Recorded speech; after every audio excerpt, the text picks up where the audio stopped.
This all happened when I agreed to house sit one cold fall weekend for my aunt and uncle. They were off getting fleeced out of their access funds and giving herd immunity a run for its money on a cruise ship. Whatever floats their boat. I work remotely and always welcome a change of scenery, so when my aunt asked for a favor, I tossed the laptop into my luggage and drove out of the city and up their place, with a pit stop to lay in a bag or two of groceries. Nice old outdated split level house in a nice old outdated suburb. The fall colors were wild and that same pervasive chill and damp that makes everybody hunker down inside until spring felt a lot different out here than the cul-de-sac. Who the hell wants to go outside when there's nowhere to go? Out here it's fake gas fire log in the fireplace and cable TV and local news at 8 o'clock territory. I arrived well after dark, stashed my groceries in the kitchen, and crashed in the guest bedroom upstairs. It wasn't until the next morning when I went to put together a breakfast for one that I found a note posted on the fridge. Well, it was more of a leaflet. A dozen or so loose pages stapled together and stuck up there with a big old magnet. It was printed on a decent heavy stock. The first page read, simply, "The rules." What followed on the subsequent pages were 47 different rules, several of which I'll transcribe here. Number 1. Telephone calls incoming. This home has a landline with telephone receivers and the kitchen, master bedroom, and sewing room upstairs. Do not answer the telephone under any conditions unless it rings between 1:15 a.m. and 1:30 a.m. inclusive. If you answer a telephone call between those times and you are the caller, hang up immediately without responding in any way to the caller. Number 2. Telephone calls outgoing. Number 3. Entrances and windows. Lock them and keep them locked. Number 4. Mail and packages. Neither the postal service nor couriers will deliver to this house. If you see someone attempting to deliver mail or a package, hope you paid attention to rule number 3. Otherwise, refer to rule number 16. Bodies, proper disposal and conveyance. Number 5. Bathrooms, general. Spare towels, personal items, and other toiletries are stored in the hallway closets immediately outside the bathroom on either floor of the house. They continued on in this vein. Didn't seem like anything my relatives wouldn't have written, but the details did match up to the house. I flipped on. Rule number 25.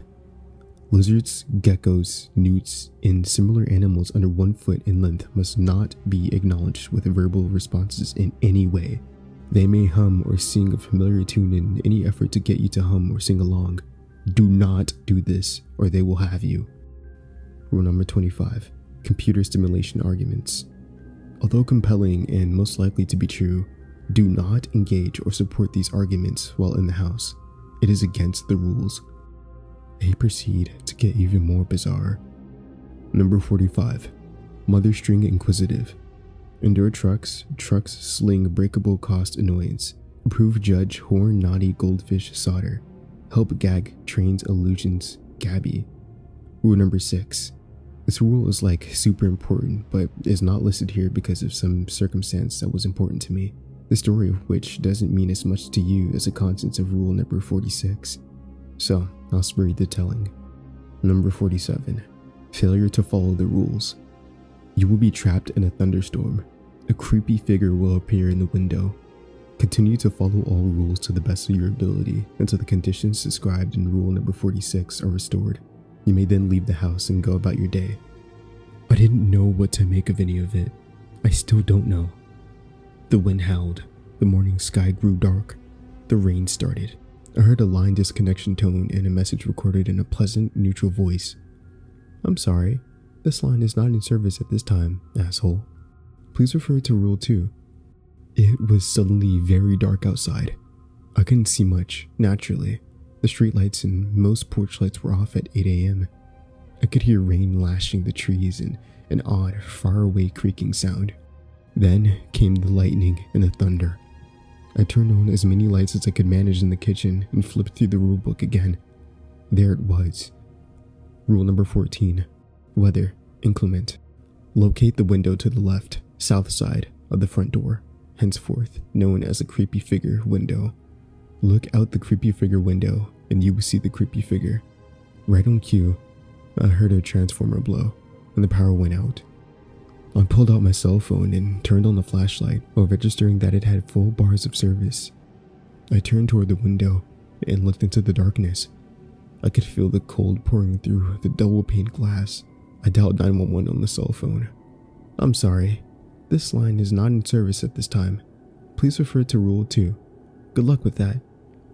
And yes, there it was, a dim profile, standing in the pouring rain no further than the front sidewalk. In a flash of thunder, I could just make out its long, stringy hair, its inadequate raincoat or jacket, and its stooped posture. The creepy figure appeared to be very tall, but hunched over to get a better view into the window of the house, of me. The figure didn't move. We watched one another for some time through the rain. I could see the figure's breathing rising in the cold. It shivered. I did too. I checked my phone, tried to send a few text messages. You know what response I got? No good. Browser works though, cell data but no phone or text message.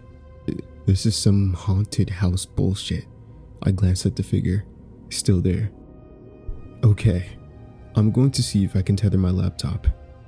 It's surprisingly hard to get this thing fumbled open and set up with my fingers as cold as they are.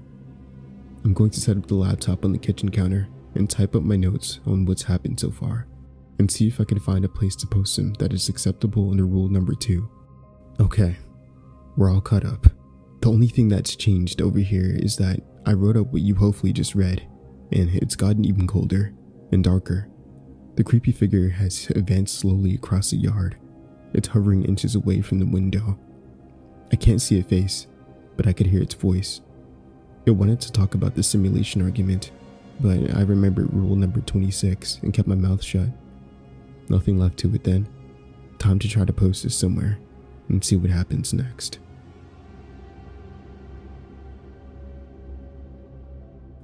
I hope you guys enjoyed today's story. Thank you so much for listening. Now, I do quickly want to say thank you for all the support you guys been showing me recently. I am truly grateful. Thank you.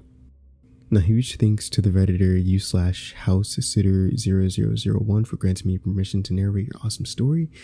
It was truly amazing. Be sure to continue writing more. Now, once more, I hope you guys enjoyed today's story, and I will see you guys in the next video.